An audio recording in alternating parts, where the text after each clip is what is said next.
بسم الله الرحمن الرحيم.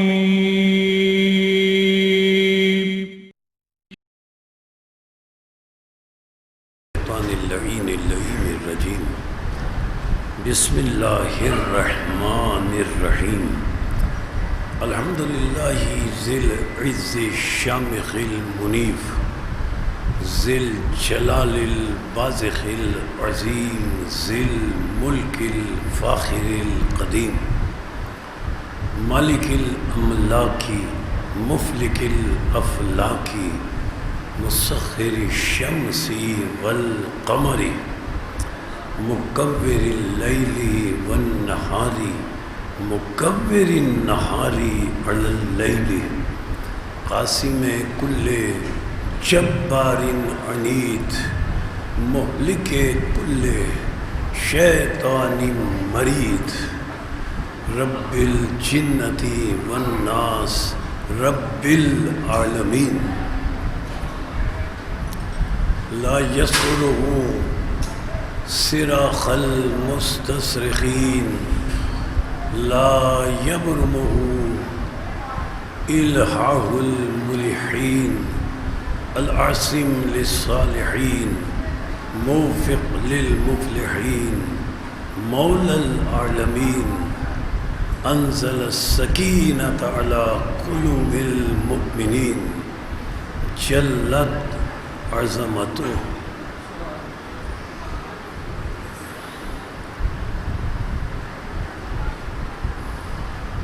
الصلاة والسلام على النبي الأمي العربي الهاشمي القرشي المكي المدني الأبدعي المطلبي أبي القاسم محمد.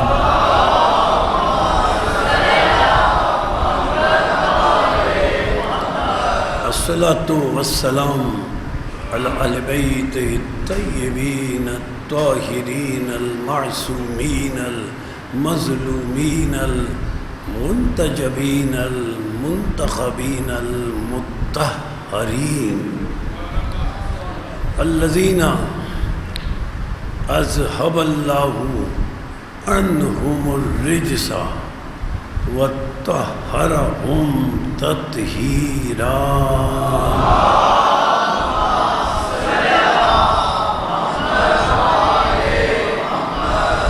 اما بعد فقد قال الحكيم في محكم كلامه المتين وخطابه المبين، هو أصدق الصادقين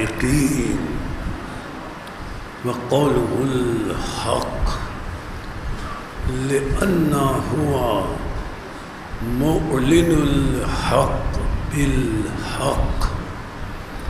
بسم الله الرحمن الرحيم. شرع لكم من الدين ما وصى به نوحا والذي أوحينا إليك وما وصينا به إبراهيم وموسى وعيسى أن أقيموا الدين ولا تتفرقوا فيه. كبر على المشركين ما تدعوهم إليه. الله يجتبي إليه من يشاء ويهدي إليه من ينيب. صلوات.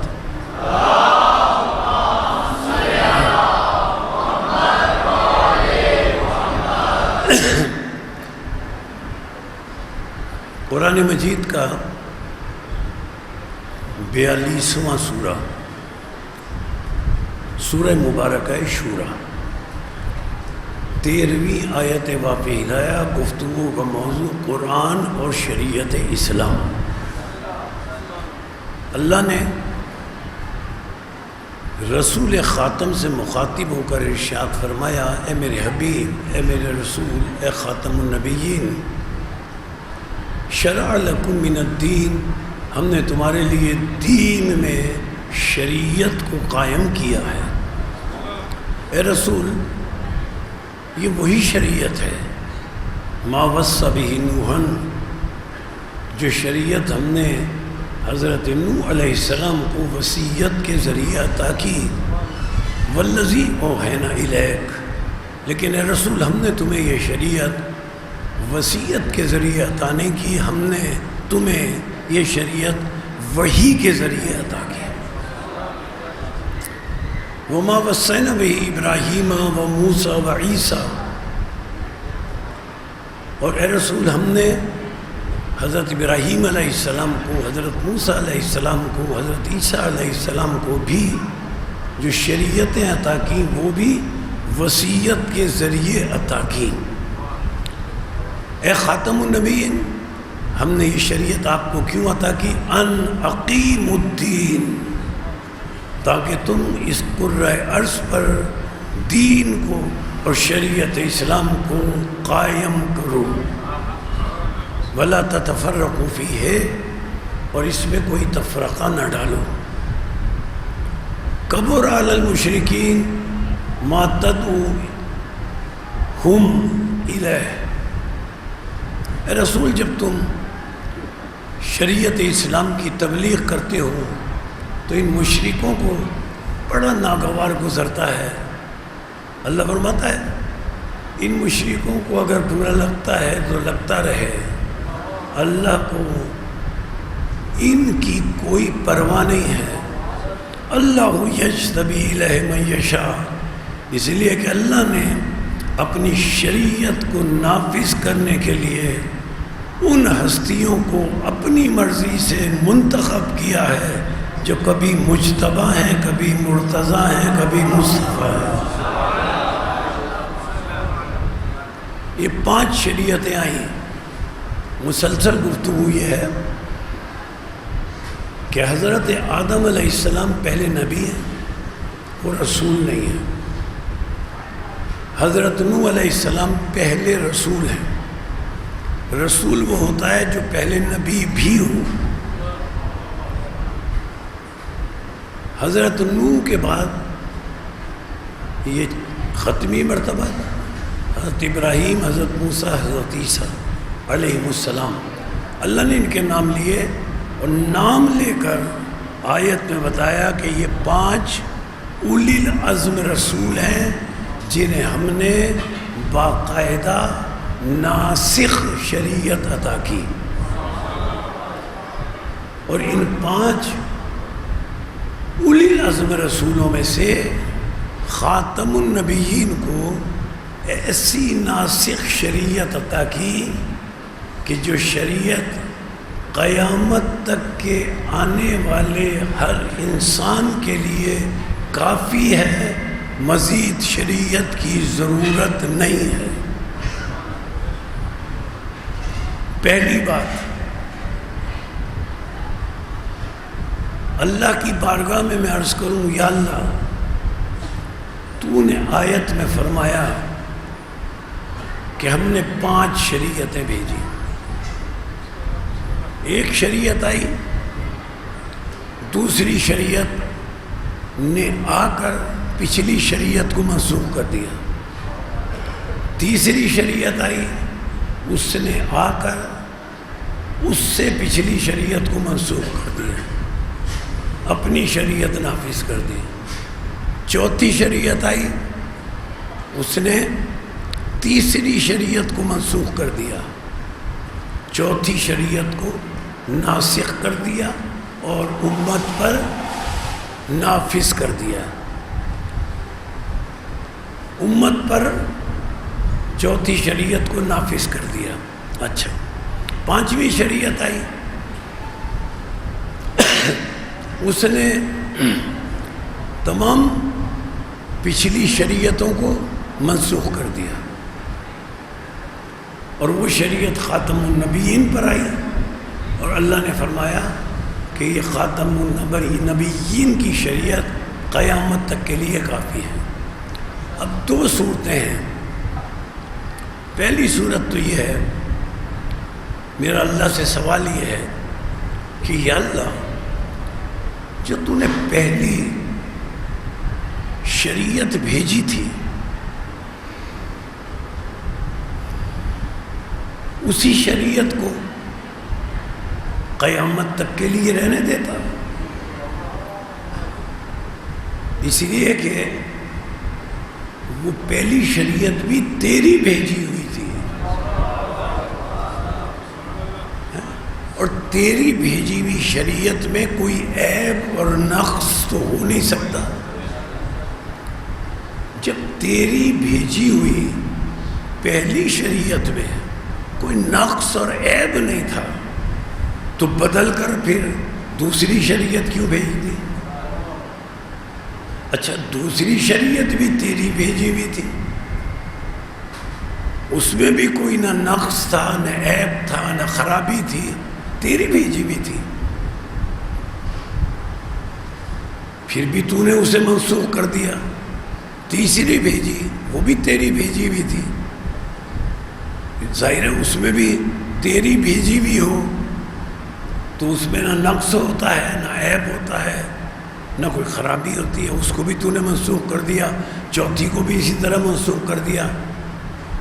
پہلا سوال تو یہی، اللہ یہ تو 4 شریعتوں کو منسوخ کرتا رہا، 5ویں آئی خاتم النبیین پر، اس میں بھی عیب اور نقص نہیں تھا پچھلی شریعتوں کی طرح، ان کو تو نے منسوخ کر دیا۔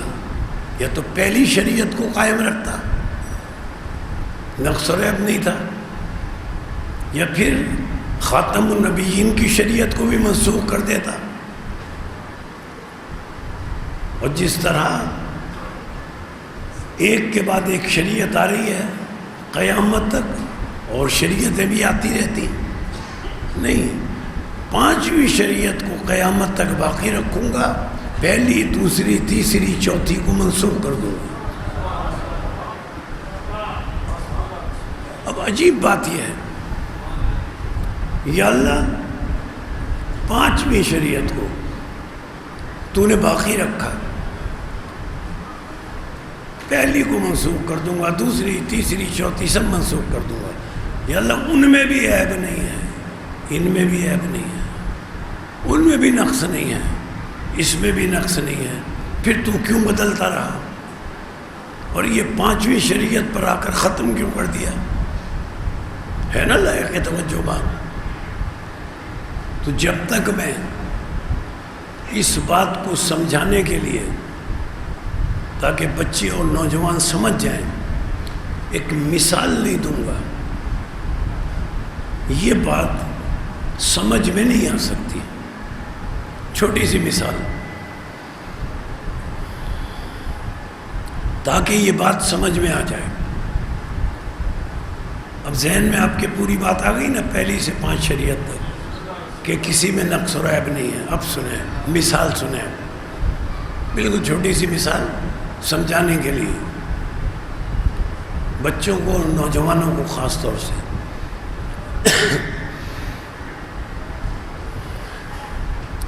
بچہ پیدا ہوا، دنیا میں آیا، ٹھیک ہے، اس کے لیے ایک لباس سلوایا گیا۔ جیسے ہی وہ دنیا میں آیا، اسے وہ لباس پہنا دیا۔ جتنے بھی لباس اس کے بنائے گئے تو اس کے پیدا ہوتے ہی وہ اس کے جسم پر منطبق ہوتے رہے۔ اب یہ بچہ ہو گیا 2 سال کا، اب وہ جو پیدائش کے وقت اسے لباس پہنایا تھا وہ نکالیں، نکال کر اسے پہنائیں۔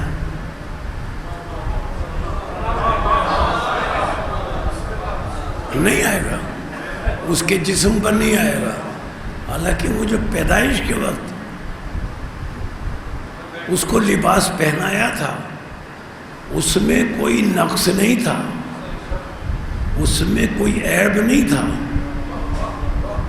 اس میں کوئی خرابی نہیں تھی، لیکن 2 سال کے بعد اس بچے کے جسم پر وہ لباس نہیں آئے گا، آپ نے اس کا لباس بدل دیا. اب اس کا قد بڑا ہو گیا, لباس بدل دیا. اب وہ بچہ ہوا 10 سال کا, اب لائیں وہ 2 سال والا لباس, لا کے اسے پہنائے. اس کے جسم پر نہیں آئے گا. وہ جو 2 سال والا لباس تھا اس میں کوئی نقص نہیں تھا, اس میں کوئی عیب نہیں تھا, لیکن اب اس کا قد بڑھ گیا, وہ 10 سال کا ہو گیا. 20 سال کی عمر میں وہ پہنچا بچہ. 10 سال والا لباس, اس میں بھی کوئی نقص نہیں تھا, کوئی عیب نہیں تھا, کوئی خرابی نہیں تھی. اب 20 سال کی عمر میں وہ جو اس نے 10 سال کی عمر میں لباس پہنا تھا وہ اس کے جسم پر نہیں آئے گا. 20 سال کی عمر میں اس کا لباس بدل دیا. اب پتہ نہیں کس سن میں, کس عمر میں انسان جب جوان ہوتا ہے اس کا قد رک جاتا ہے. 25 سال سمجھ لیں, 22-25 سال. اب وہ ہوا 25 سال کا, تو اس کا قد ایک جگہ آ کر رک گیا. وہ جو 10 سال 2 سال پیدائش کا, 15 سال کا, 20 سال کا لباس تھا, اب وہ اس پر نہیں آئے گا. اب اس کا 25 سال کی عمر میں فرض کر لیں قد رک گیا. جو بھی سن ہو قد رکنے کا, 25 سال کی عمر میں اس کا قد رک گیا. بس اب اس کا قد آگے نہیں بڑھے گا, چاہے وہ بوڑھا ہو جائے. تو اب جب اس کا قد رک جائے, اب لباس اس کے لیے بنوائے. اب وہ لباس اپنے لیے بنوائے. جب قد رک جائے تو اس کا قد اتنا ہی رہے گا. وہ قد رکتے وقت جو اس نے لباس پہنا تھا وہ بڑھاپے تک پہن سکتا ہے. بس یہ بات واضح ہو گئی تو یہ واضح ہو جائے گا کہ اللہ یہ شریعتیں کیوں بدلتا رہا. اصل میں بات یہ ہے کہ شریعت نے بتایا کلما حکم بہ العقل حکم بہ الشرع. اللہ نے جو شریعت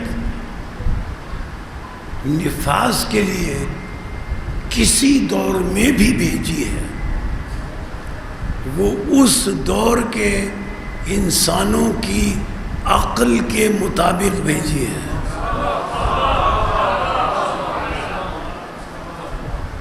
اب یہ سمجھ لیں جیسے وہ بچہ پیدا ہوا, بچپن تھا اس کا. جب حضرت نوح آئے تو انسان کی عقل کا بچپنا تھا. جو بچپنے میں اس کی عقل تھی اس اعتبار سے کہ اس کی وہ عقل جس شریعت کو سمجھ سکتی ہے وہ شریعت اللہ نے بھیجی. اس کے بعد اب اس کی عقل میں اضافہ ہوا. جیسے بچے کا قد بڑھا, عقل کا قد بڑھ گیا.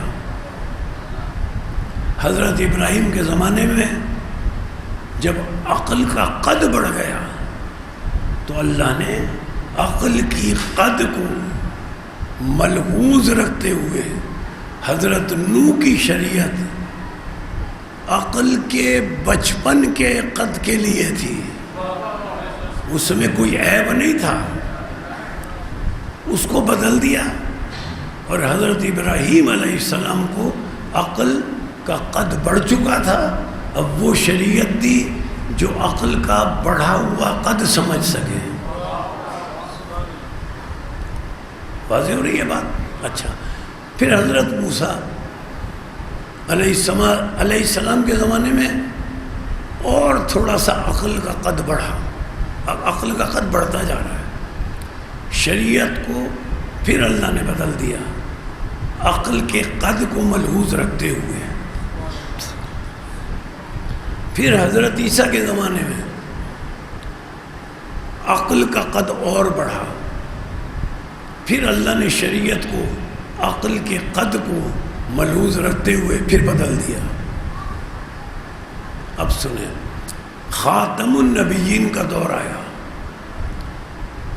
جس طرح بچہ جوان ہو گیا اب اس کا قد نہیں بڑھے گا، تو خاتم النبیین کے زمانے میں عقل جوان ہو گئی، اب اس کا قد نہیں بڑھے گا، اب اسے خاتم النبیین کے زمانے میں جو لباس شریعت دیا جائے گا، قیامت تک کے بڑھاپے تک وہ لباس شریعت پہن سکتا ہے۔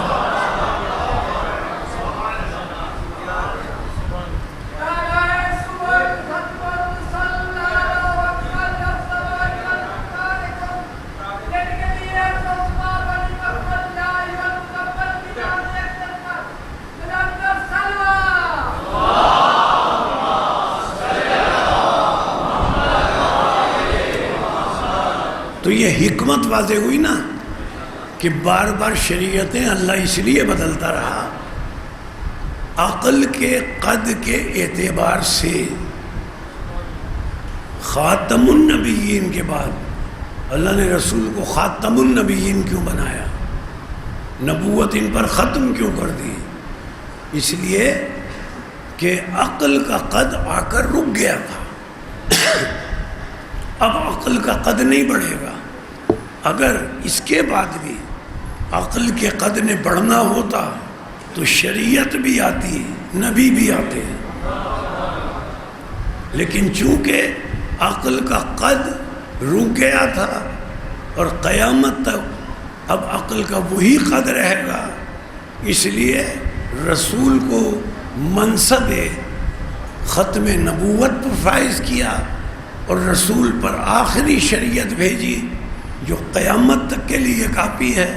پچھلی شریعتوں کی وراثت کے لیے انبیاء طاہرین بھیجے تھے، خاتم النبیین کی شریعت کے لیے اب چونکہ نئی شریعت کی ضرورت نہیں تھی اس لیے نبی نہیں بھیجے، خاتم النبیین کی شریعت کی حفاظت کے لیے اللہ نے ایک امام رکھا۔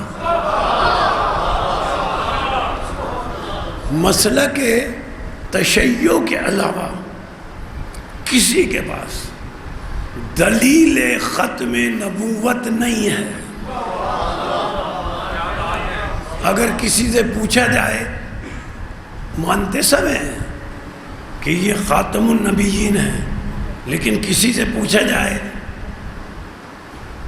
کہ ختم نبوت کی بھئی دلیل کیا ہے، آپ یقین کریں فقہ جعفریہ والوں کے علاوہ کوئی ختم نبوت کی دلیل پیش ہی نہیں کر سکتا۔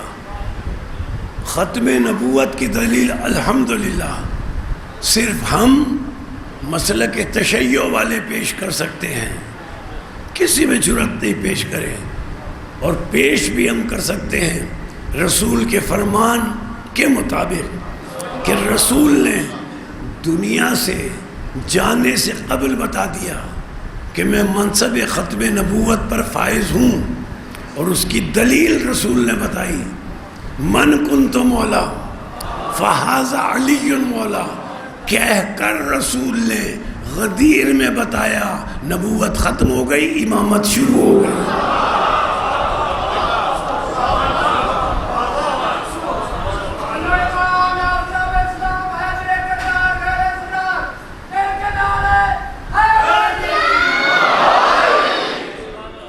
اب یہ امامت کا سلسلہ قیامت تک جائے گا، اور شریعت رسول کا وارث قیامت تک پردہ غیبت میں رہ کر اس شریعت کی ہمیں ہدایت کرتا رہے گا۔ حضرت آدم علیہ السلام جب دنیا میں آئے تو حضرت آدم علیہ السلام کی پیشانی میں اللہ نے ایک نور رکھا، جس نور کو حضرت آدم محسوس کرتے تھے۔ رات کا وقت ہوتا تھا، پیشانی سے نور نکلتا تھا، روشنی ہو جاتی تھی، حضرت آدم نے اللہ کی بارگاہ میں عرض کیا یا اللہ یہ جو میری پیشانی میں نور ہے میں اس کی زیارت کرنا چاہتا ہوں۔ حضرت آدم علیہ السلام نبی ہیں، دعا کی یا اللہ جو پیشانی میں میرے ایک نور ہے نا اس کی میں زیارت کرنا چاہتا ہوں۔ اللہ نے دعا کو قبول کیا اور حضرت آدم علیہ السلام کے ہاتھ کے 2 انگوٹھوں میں، ہاتھ کے دونوں انگوٹھوں میں اس نور کو پیشانی سے لا کر منتقل کر دیا اور 2 انگوٹھوں میں منتقل کر کے آدم کو بتایا دیکھ پہلے نور 1 تھا اب 2 ہو گئے۔ حضرت آدم علیہ السلام نے اللہ کی بارگاہ میں کہا یا اللہ یہ 2 زیارتیں ہو گئی نور کی، میں مزید اور زیارت چاہتا ہوں۔ اللہ نے اس نور کو جو 2 حصوں میں تھا حضرت آدم کی ہاتھ کی 5 انگلیوں میں منتقل کر دیا۔ اے آدم یہ پہلے 1 تھا پھر 2 ہوئے اب 5 انگلیوں میں منتقل ہو گیا۔ حضرت آدم نے کہا یا اللہ میں مزید اس نور کی زیارت کرنا چاہتا ہوں۔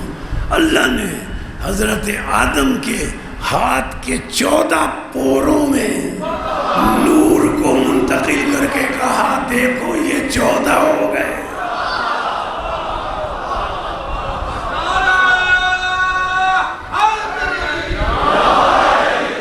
یہ خاتم النبیین کی شریعت کے 14 قیامت تک وارث ہیں اور قیامت تک ہدایت کرتے رہیں گے۔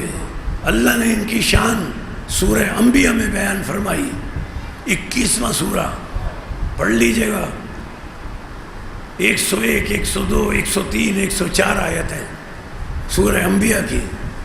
یہ جو میں آپ کی سماعتوں کے لیے آیتیں پیش کروں یہ اس میں آپ کو مل جائیں گی من ون اسی ترجمے کے ساتھ۔ اللہ نے خاتم النبیین کی شریعت کی قیامت تک حفاظت کرنے والوں کی شان بیان فرمائی اور اللہ شان بیان کرتے ہوئے ارشاد فرماتا ہے ان الذین سبقت لہم، ہم ہے جمع کا صیغہ، جمع کی ضمیر، ان الذین سبقت لہم من الحسنی، یہ 14 وہ ہستیاں ہیں کہ جن کے لیے ہم نے نیکی کو پہلے سے طے کر دیا ہے۔ اب اللہ بیان فرما رہا ہے کہ جب یہ آخرت میں آئیں گے تو کیا ہوگا۔ پہلے تو آیت یہ ہے، میں مکمل نہیں پڑھ رہا، ایک ایک جز کر کے آیت کا پڑھ رہا ہوں۔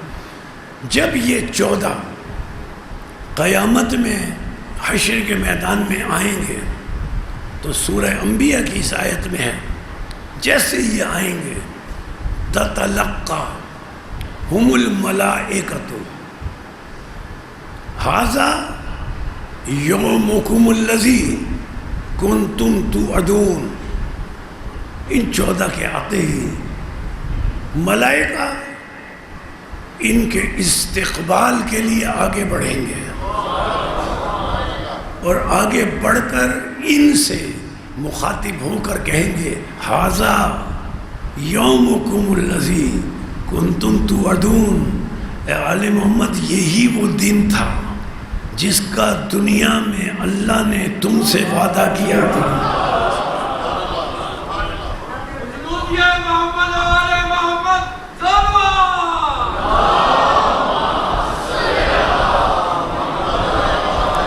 اب اللہ فرماتا ہے کہ فرشتے استقبال کر کے ان کو لے جائیں گے احترام کے ساتھ۔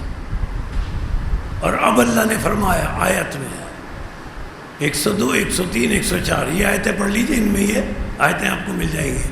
فرشتے ایسی جگہ ان کو لے جائیں گے کہ اللہ فرماتا ہے اولئک عنہا مبعدون، جہنم سے اتنی دور انہیں لے جائیں گے جہنم سے اتنی دور انہیں لے جائیں گے. کتنی دور؟ لا یسمعون حسیسہا، کہ یہ ہستیاں جہنم کی ہلکی سی آواز کو بھی نہیں سن سکیں گی. اب آیت کا کلیدی جز جو میں پیش کرنا چاہتا تھا، اب اللہ فرماتا ہے جب یہ اس جگہ پہنچیں گی، اب اللہ ارشاد فرماتا ہے مخاطب ہو کر ان سے کہ سنو. آیت پہنچے تو سورہ انبیاء میں، یہ 14 ہستیاں فی مشتہت انفسہم، فی مشتہت انفسہم، اللہ آخرت میں وہ کرے گا جو یہ چاہیں گے.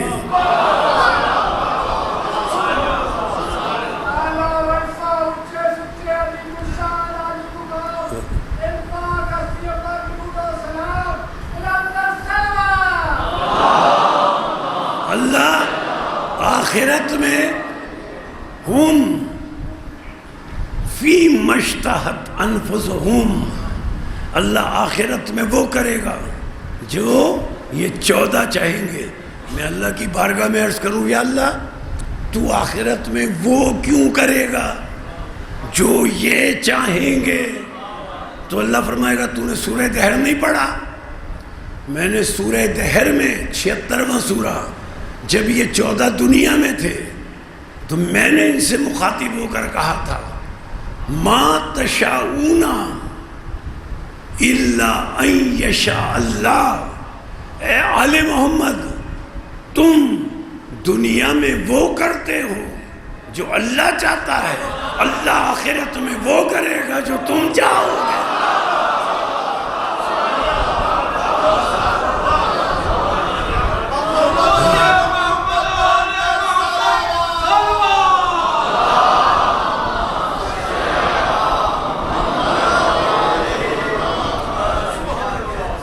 خواجہ محقق طوسی علیہ الرحمہ جو علامہ ہلی کے استاد ہیں، انہوں نے ایک جملہ لکھا کہ خاتم النبیین کی شریعت کے وارث اللہ نے انہیں مقرر کیا ہے جو معصوم ہوں اور بے عیب ہوں. وہ لکھتے ہیں کہ گناہ تو دور کی بات ہے، خاتم النبیین کی شریعت کے وارث وہ ہیں. گناہ تو دور کی بات ہے، جنہوں نے کبھی ترک اولا بھی نہیں کیا. حالانکہ سابق انبیاء میں سے کچھ سے ترک اولا ہوا. ترک اولا کا مطلب گناہ نہیں ہے. 1,23,999 انبیاء کرام میں سے کسی نبی نے کبھی کوئی گناہ نہیں کیا، سب معصوم ہیں. لیکن ان 14 کی شان یہ ہے کہ انہوں نے کبھی ترک اولا بھی نہیں کیا. ترک اولا کیا ہوتا ہے؟ ذرا سا آسان لفظوں میں سمجھا دوں. ترک اولا کا مطلب یہ ہے، یہ گناہ نہیں ہوتا. بہت آسان مثال دے کر سمجھا رہا ہوں کہ 2 جائز کام ہوں. ترک اولا کیا ہے؟ 2 جائز کام ہوں. کسی کام کو بھی ان 2 میں سے چھوڑ دو، کوئی گناہ نہیں.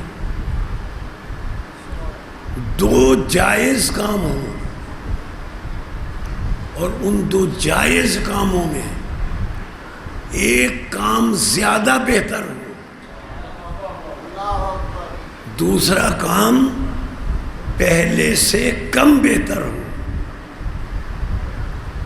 ترک اولا اسے کہتے ہیں دو جائز کام سامنے ہوں اور کوئی گناہ نہیں ہے، کوئی ان دو جائز کاموں میں سے بہتر کام کو چھوڑ کے اس سے جو کم بہتر ہے اگر کوئی اس کو انجام دے دے اور بہتر کام کو چھوڑ دے، ہیں دونوں جائز، اور اس سے جو کم بہتر کام ہے اسے انجام اگر دے دے تو اسے کہتے ہیں ترک اولا، اس نے بہتر کو چھوڑ دیا۔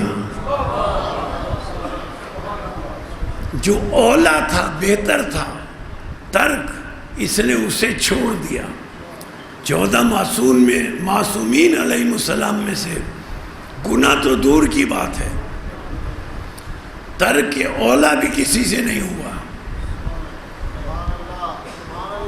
یہ اتنی بے عیب اور اتنی معصوم ہستیاں ہیں کہ ان کے سامنے اگر دو کام تھے، ایک زیادہ بہتر تھا، ایک کم بہتر تھا، انہوں نے ہمیشہ اسے اختیار کیا جو زیادہ بہتر تھا۔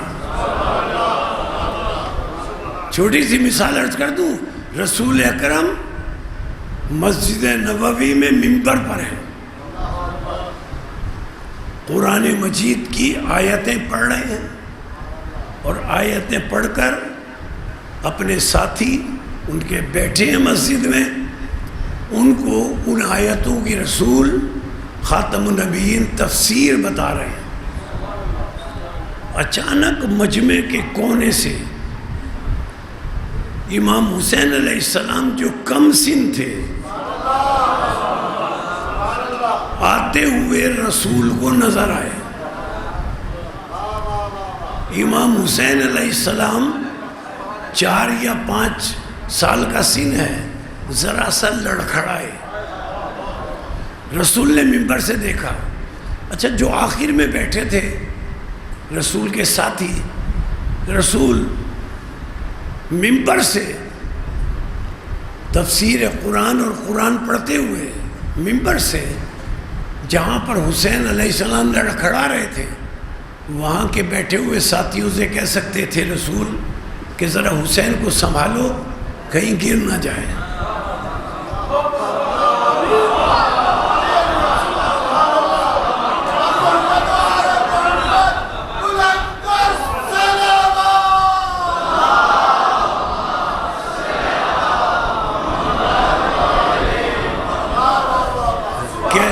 کہہ سکتے تھے نا، نہیں کہا۔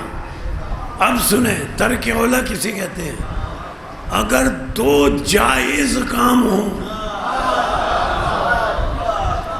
ان میں ایک بہتر ہو ایک ذرا کم بہتر ہو تو جو بہتر کو چھوڑ دے اور کم بہتر کو اختیار کر لے اس نے ترک اولا کیا۔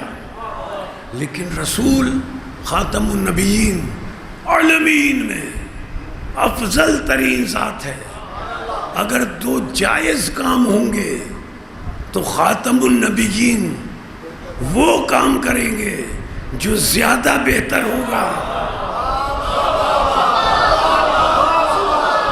خاتم النبیین وہ کام کریں گے جو زیادہ بہتر ہوگا۔ اب رسول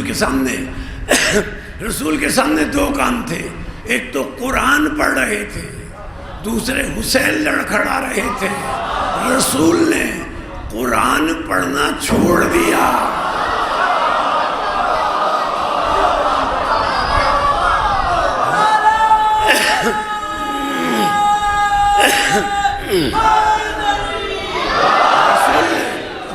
اب سنیں جملہ جو سماعتوں کے لیے پیش کرنا چاہتا تھا۔ رسول نے تو بہتر کام ہو، رسول جس کام کو اختیار کریں گے یقیناً وہ زیادہ بہتر ہوگا، جس کام کو رسول چھوڑیں گے وہ کم بہتر ہوگا۔ رسول نے کیا کیا؟ قرآن پڑھنا چھوڑ دیا، منبر سے اترے، حسین لڑکھڑا رہے تھے، حسین کو اٹھایا، گود میں لیا، قرآن پڑھنا چھوڑ دیا، جملہ کہوں، سامت کو چھوڑ دیا، ناطق کو لے لیا۔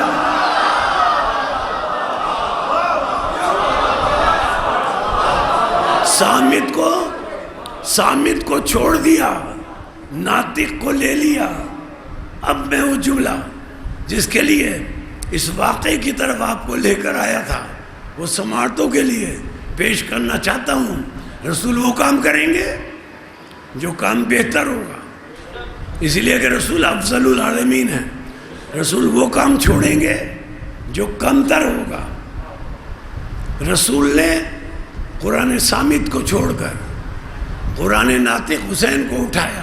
اب میں جملہ کہوں، اگر رسول قرآن صامت کو چھوڑ کر قرآن ناطق کو نہ اٹھاتے تو رسول سے ترک اولا ہو جاتا۔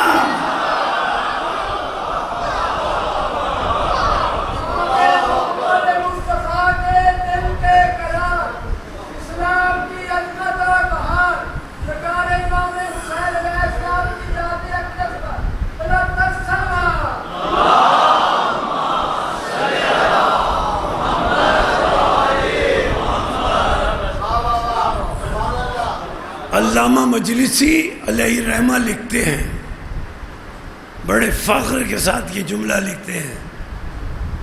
وہ لکھتے ہیں ہر مسلک سے مخاطب ہو کر دنیا کے، کہتے ہیں میں دنیا کے ہر مسلک سے مخاطب ہوں، جیسے ہم شیعوں کے پیشوا ہیں، کوئی لا کے دکھائے۔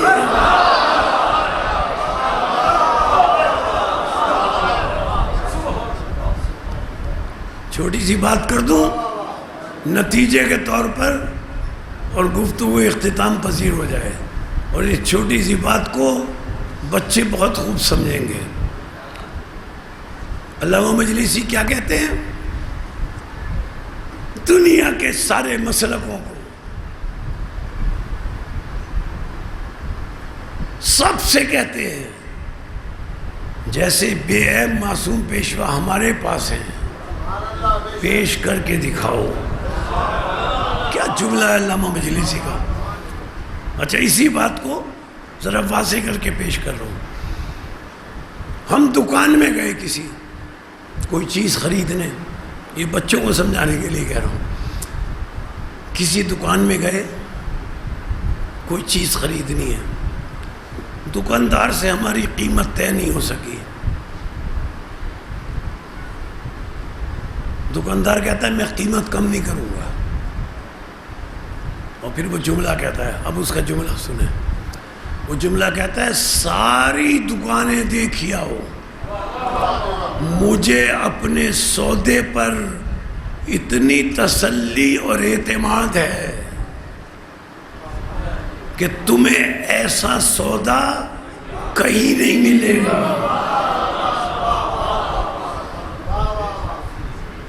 جاؤ ساری دکانیں جا کر دیکھاؤ، میں یہی قیمت لوں گا، مجھے اپنے سودے پر اتنا اعتماد اور تسلی ہے کہ تم پوری دنیا کی دکانیں دیکھ لو، تمہیں ایسا سودا نہیں ملے گا۔ ہم اس کے جواب میں یہ جملہ کہتے ہیں ساری دنیا کے مسلک دیکھ لو، جیسے امام ہمارے ہیں ایسے ہی ملیں گے۔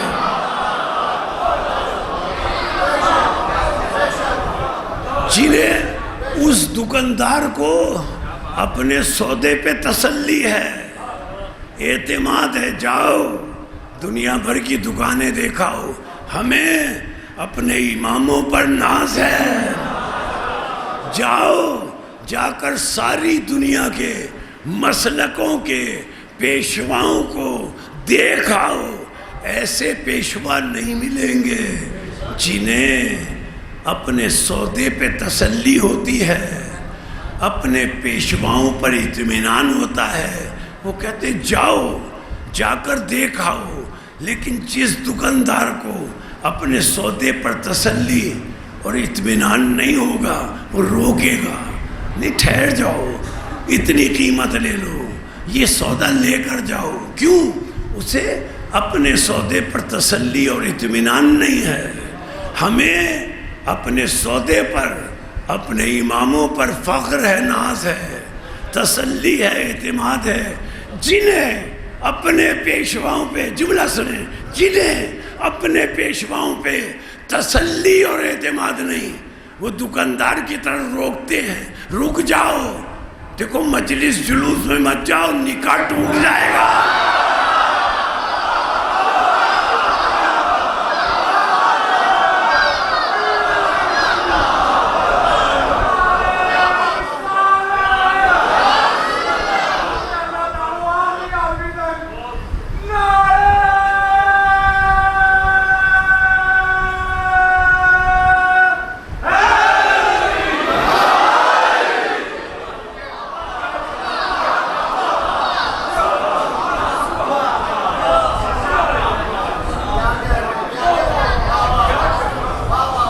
اپنے پیشواؤں پر اعتماد ہوتا تو کہتے جاؤ مجلسیں سنو.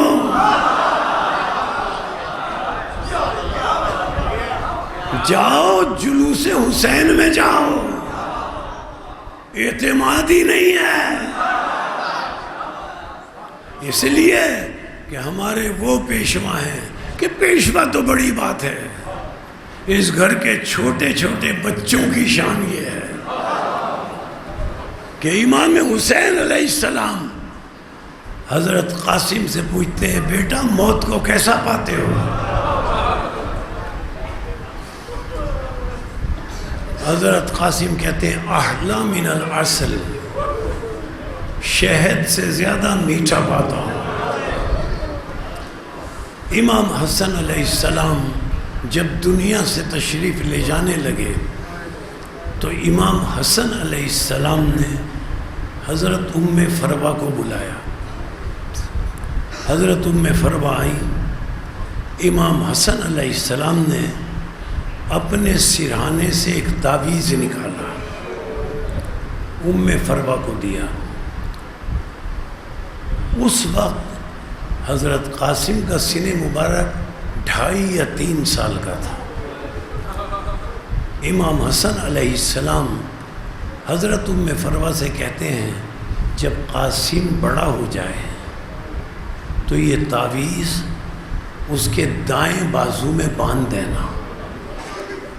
جب ذرا سمجھدار ہو جائے تو تعویذ اس کے دائیں بازو میں باندھ دینا اور اس سے کہنا کہ تمہارے بابا حسن کہہ گئے تھے کہ جب کوئی انتہائی مشکل وقت ہو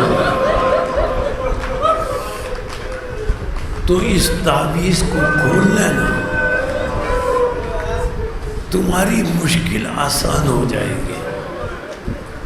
کربلا میں شب عاشور آئی.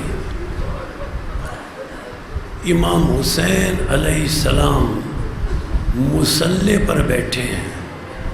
قاسم آ گئے، چچا کے پاس بیٹھے رہے. امام حسین جب ذرا فارغ ہوئے فرماتے ہیں بیٹا قاسم جاؤ نا، یہاں کیوں بیٹھے ہو، ماں کے پاس جاؤ. قاسم کہتے ہیں چچا جان ماں نے ہی تو بھیجا ہے.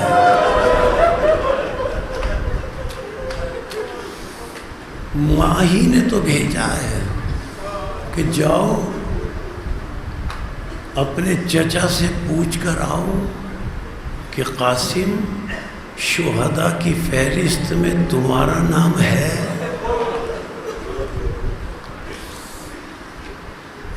امام حسین علیہ السلام کا جملہ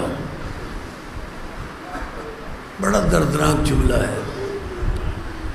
قاسم سے مخاطب ہو کر امام حسین علیہ السلام فرماتے ہیں، بڑا دردناک جملہ ہے. امام حسین علیہ السلام فرماتے ہیں بیٹا قاسم تیری تو دور کی بات ہے، بیٹے قاسم تیری تو اور ہی بات ہے. کیا جملہ ہے دیکھیں، بیٹا قاسم تیری تو اور ہی بات ہے، شہداء کی فہرست میں تو 6 ماہ کے علی اصغر کا بھی نام ہے.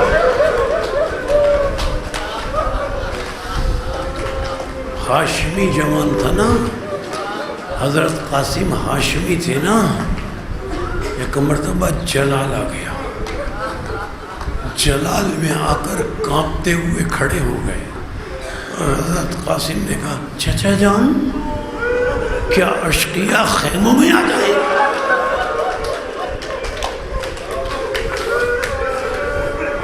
میرا چھوٹا بھائی اصغر تو چل بھی نہیں سکتا۔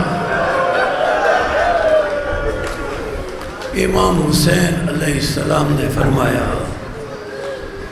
ذو معنی جملہ، امام حسین نے فرمایا ذو معنی جملہ، امام حسین فرماتے ہیں بیٹا قاسم کس میں جرأت ہے کہ تیری زندگی میں خیمے میں آ سکے؟ کس میں جرأت ہے؟ روز عاشور آئی، روز عاشور آیا، حضرت قاسم بار بار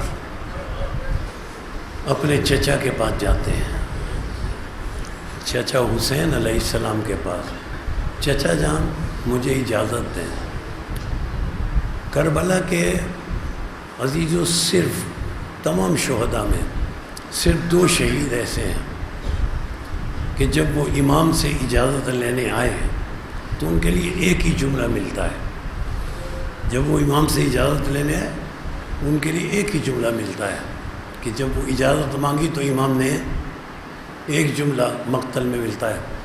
ایک شہید ہیں حضرت علی اکبر، اور ایک شہید ہیں حضرت قاسم۔ یہ دونوں جب امام حسین کے پاس اجازت لینے آئے تو جملہ یہ ملتا ہے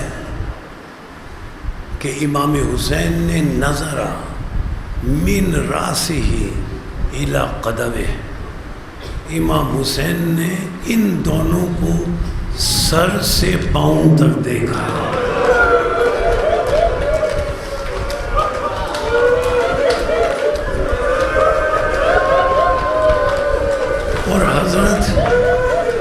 اور حضرت قاسم سے مخاطب ہو کر کہا بیٹا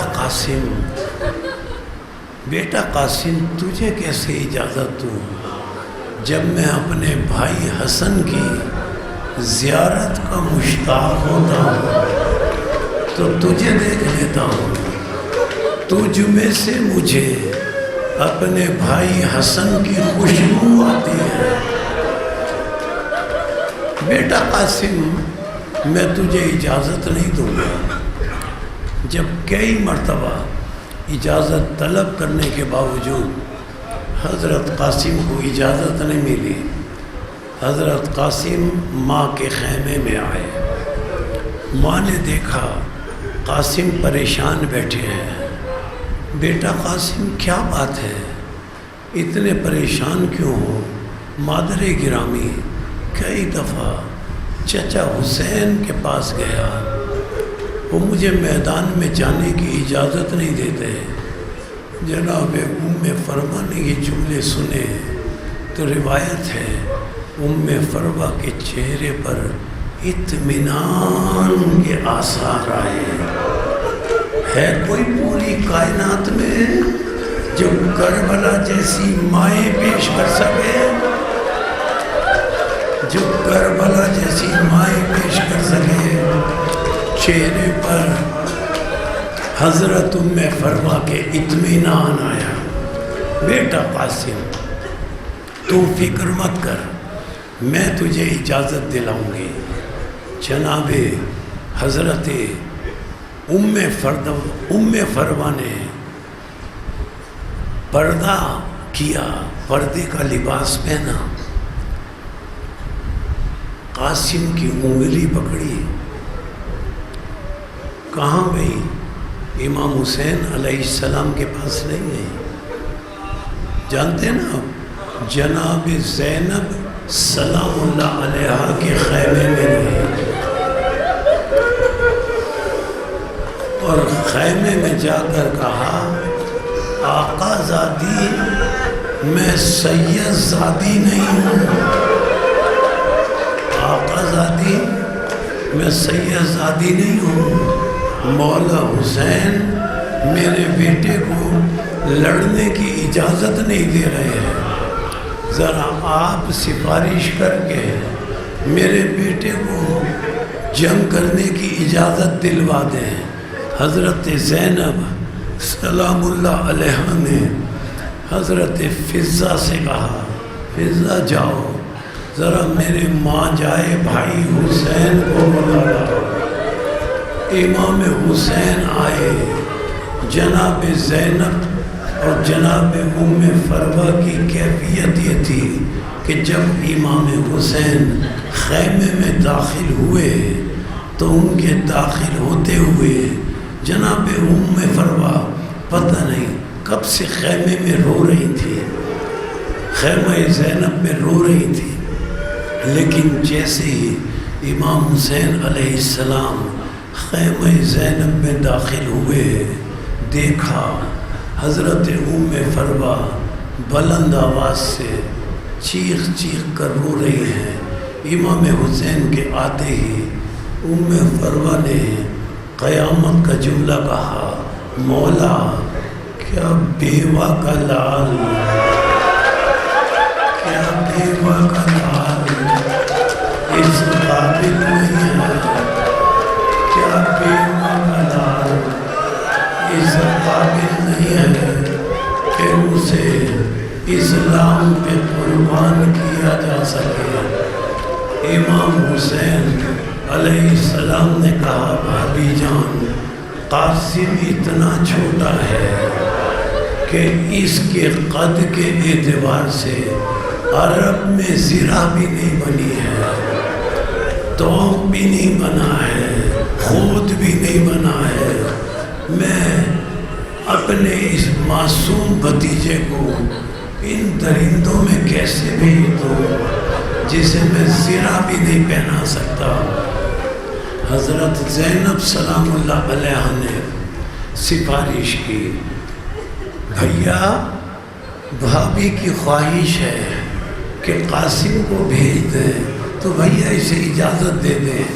اب سنیں، حضرت زینب سلام اللہ علیہ، حضرت امام حسین علیہ السلام، حضرت ام فروہ سلام اللہ علیہ، ان میں ابھی یہی باتیں ہو رہی تھیں، قاسم سن رہے تھے۔ اچانک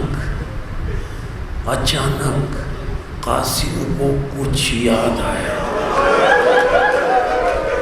اچانک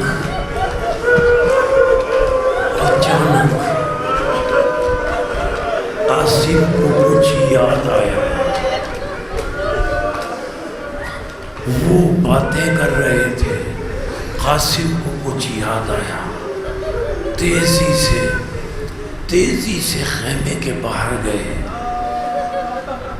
کہ بابا نے کہا تھا جب انتہائی مشکل کا وقت ہو یہ تعویذ کھول لینا، مشکل حل ہو جائے گی۔ قاسم نے سوچا اس سے زیادہ کیا مشکل کا وقت ہوگا، یہ کہہ کر تعویذ کھولا، بازو سے تعویذ کھول کر قاسم نے پڑھنا شروع کیا۔ امام حسن نے لکھا تھا، بیٹا قاسم، جب کربلا میں تمہارا چچا حسین، بیٹا قاسم، جب کربلا میں بیٹا قاسم، جب کربلا میں تمہارا چچا حسین دشمنوں میں گھر جائے تو اپنی جان کو عزیز نہ رکھنا، اپنی جان کو قربان کر دینا۔ امام حسن علیہ السلام کی تحریر کو لے کر خوشی خوشی حضرت قاسم امام حسین کے پاس آئے، چچا جان بابا کی سفارش لایا، چچا جان بابا کی سفارش لایا۔ خط، امام حسن کا خط امام حسین کے ہاتھ میں قاسم نے دیا۔ بھائی نے بھائی کی تحریر کو پہچانا۔ روایت میں ہے کہ امام حسین قاسم سے گلے مل کر اتنا روئے کہ چاچا بھی بے ہوش ہو گیا، بھتیجا بھی بے ہوش ہو گیا، چاچا بھی بے ہوش ہو گیا، بھتیجا بھی بے ہوش ہو گیا۔ پتہ نہیں کربلا میں پانی تو تھا نہیں، پتہ نہیں کیسے قاسم کو ہوش آیا، پتہ نہیں کیسے امام حسین کو ہوش آیا۔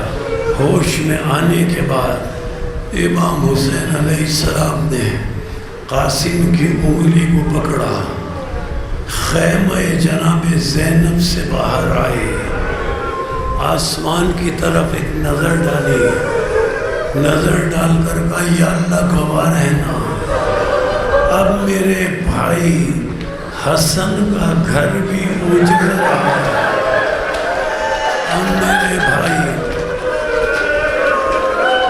اجرکم اللہ، اب میرے بھائی حسن کا گھر بھی اجڑ رہا ہے۔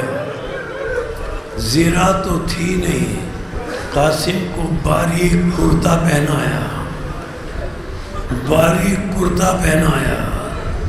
عزیزوں جب باریک کرتا قاسم نے پہنا، امام حسن کا امامہ قاسم کے سر پر رکھا، ابا امام حسن کی پہنائی، کرتا باریک پہنایا، تو امام حسین نے قاسم کے کرتے کے گریبان کو تھوڑا سا چاک کر دیا۔ قاسم نے کہا چچا جان یہ گریبان کیوں چاک کیا؟ کہا بیٹے یہ یتیم ہونے کی علامت ہے، بیٹے یہ یتیم ہونے کی علامت ہے۔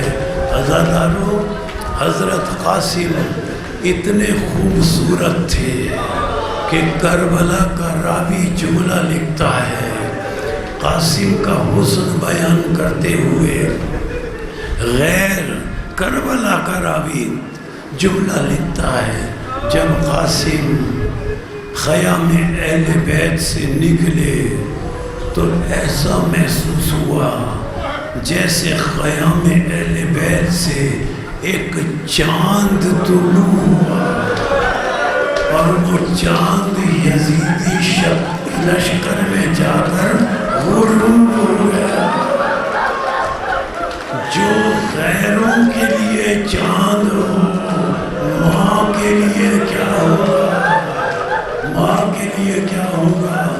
حضرت قاسم میدان میں آئے، ارزق شامی کے 4 بیٹوں کو واصل جہنم کیا، ارزق شامی کو واصل جہنم کیا۔ کسی میں جرأت نہیں تھی کہ قاسم کے سامنے ٹھہر سکے، سارا لشکر یزید دور بھاگا ہوا تھا۔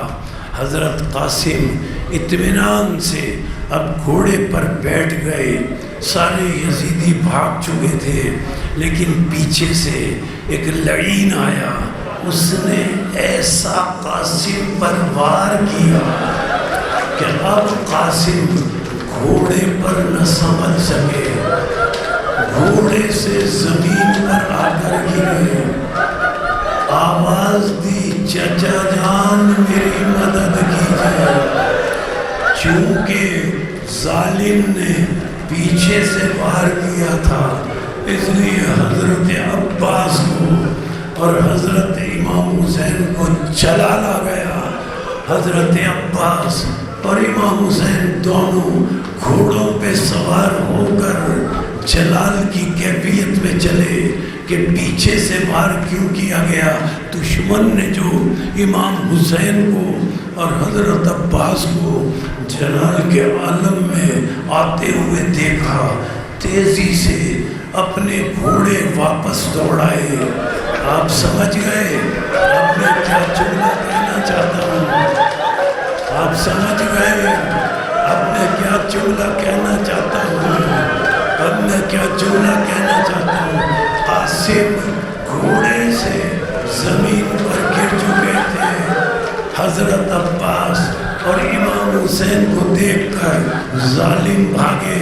قاسم گھوڑے سے گر کر بھی ابھی زندہ تھے، گھوڑے سے گر کر بھی ابھی زندہ تھے۔ ظالموں نے واپسی کے لیے جو گھوڑے دوڑائے تو زندہ قاسم گھوڑوں کی ٹاپوں سے کچلے گئے۔ جو زندہ قاسم گھوڑے کی ٹاپوں سے کچلے گئے، گھوڑے کی ٹاپوں سے کچلے گئے۔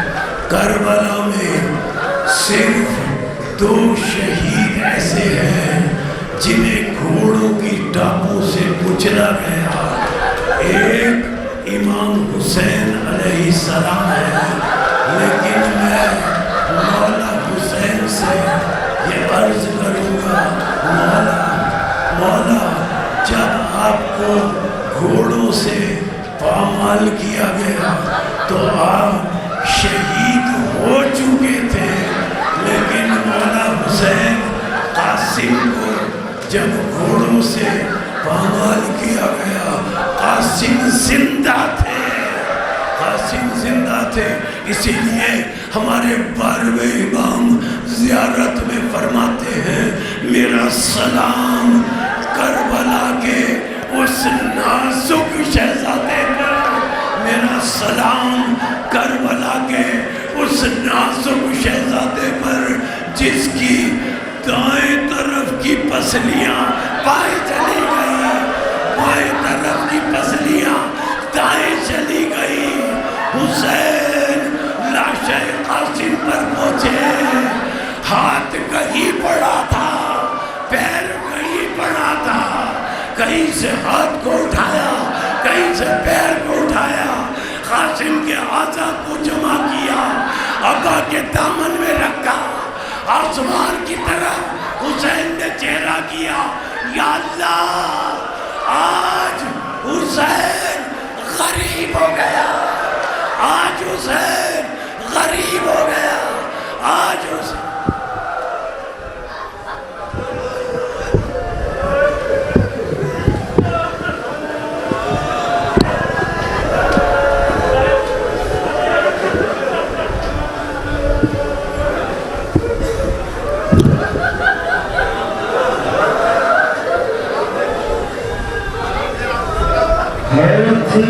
نہیں لگ دے گا کی